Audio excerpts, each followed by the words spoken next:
Question de Monsieur Jean-Sébastien Vialat à Monsieur le ministre du Travail sur le service de maternité de l'hôpital Sainte-Mus à Toulon. Vous avez la parole, Monsieur Vialat. Madame le ministre, ma question s'adresse à Monsieur le ministre du Travail, de l'Emploi et de la Santé. Elle concerne la nouvelle organisation de l'activité du centre hospitalier intercommunal de Toulon-la-Seine, impliquant le regroupement des maternités de l'hôpital Georges Sand à la Seine avec celle de Toulon dans le nouvel hôpital Sainte-Mus. Après 10 ans d'études et de concertation, il a été décidé que le site hospitalier de la Seine serait maintenu dans ses principales fonctions, mais que sa maternité serait transférée vers le nouvel établissement de Toulon. À l'exception de l'accouchement, tous les autres actes sont maintenus sur place par la création d'un centre de périnatalité. Concernant la préparation, les examens, les consultations d'anesthésie, le suivi du nouveau-né. L'hôpital de la Seine est ainsi assuré dans cette restructuration de ne perdre aucun emploi.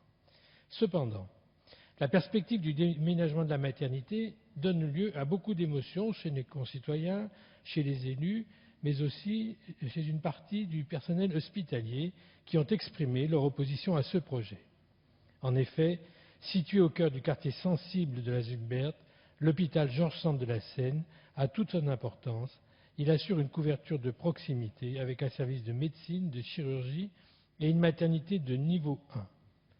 Face aux craintes, certes compréhensibles, et aux idées reçues, il faut se rendre à l'évidence que le transfert des lits de la maternité répond au souci d'apporter une meilleure qualité technique, car une maternité de niveau 1 n'assure ni les soins intensifs ni la réanimation. Vous comprendrez cependant que pour la deuxième commune du Var, la perte de sa maternité ne peut être acceptée qu'en contrepartie de nouvelles garanties de sécurité et de qualité, d'où la nécessité de doter le nouvel hôpital d'une maternité de niveau 3, et ce pour plusieurs raisons.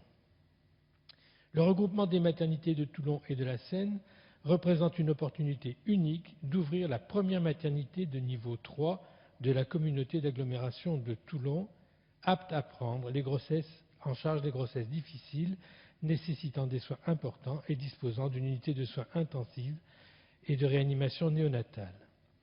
Ce regroupement permettra de réduire les effets négatifs d'une organisation multisite et d'améliorer la sécurité des accouchements dans la proximité immédiate de l'ensemble d'un plateau technique et de toutes les compétences médicales 24 heures sur 24, évitant ainsi le transfert vers Marseille ou Lyon des cas les plus difficiles. L'émergence d'une maternité aux compétences renforcées permettra de faire encore reculer le taux de mortalité infantile. Doter l'agglomération toulonnaise d'une maternité de niveau 3, c'est permettre à Toulon de rattraper son retard dans ce domaine.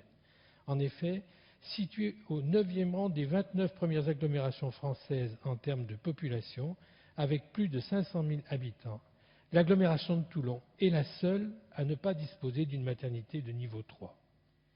Il s'agit par ailleurs de répondre aux attentes du corps médical de l'établissement, très mobilisé, pour réaliser cette maternité de pointe à Sainte-Mus. Enfin, en l'absence d'une grande maternité publique, le risque d'assister à un départ des médecins les plus compétents vers le secteur privé n'est pas négligeable à cause de la dégradation de leurs conditions de travail, à cheval sur 2 maternités. Dès lors, devant la quasi-impossibilité de recruter de nouveaux spécialistes, la démographie médicale ne le permettant pas, on pourrait assister à un scénario catastrophe, plongeant la maternité publique dans une spirale de l'échec. Pour toutes ces raisons, envisagez-vous de doter le nouvel hôpital Sainte-Mus de Toulon de la première maternité de niveau 3 du Var? Il s'agit du seul site capable d'accueillir cette maternité de pointe et d'offrir un niveau de prise en charge et de sécurité le plus abouti. Ce contexte, vous l'avez compris, est une opportunité unique. C'est aussi le choix que souhaite faire le département de mettre à niveau une nouvelle offre de santé au regard des autres villes de France. Vous avez la parole, Madame la Secrétaire d'État. Merci, Monsieur le Président, Mesdames et Messieurs les députés. Monsieur le député Vialat, vous attirez mon attention sur l'opportunité d'offrir au nouvel hôpital Sainte-Mus, une maternité de niveau 3.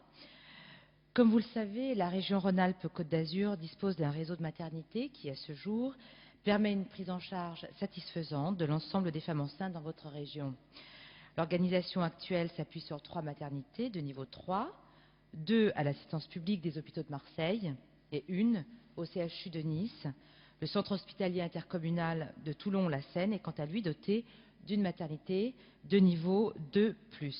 À ce titre, il dispose d'une unité de soins intensifs de néonatologie. L'ouverture prochaine du nouveau centre hospitalier permettra, pour le bien et la sécurité de la population, le regroupement du site de Toulon et du site de la Seine. Il n'est bien sûr pas question de dégrader à cette occasion le niveau actuel de la maternité du centre hospitalier de Toulon. En revanche, l'opportunité de passer d'un niveau 2+ à un niveau 3 doit être envisagée dans le contexte plus général de l'élaboration du nouveau schéma régional de l'organisation sanitaire.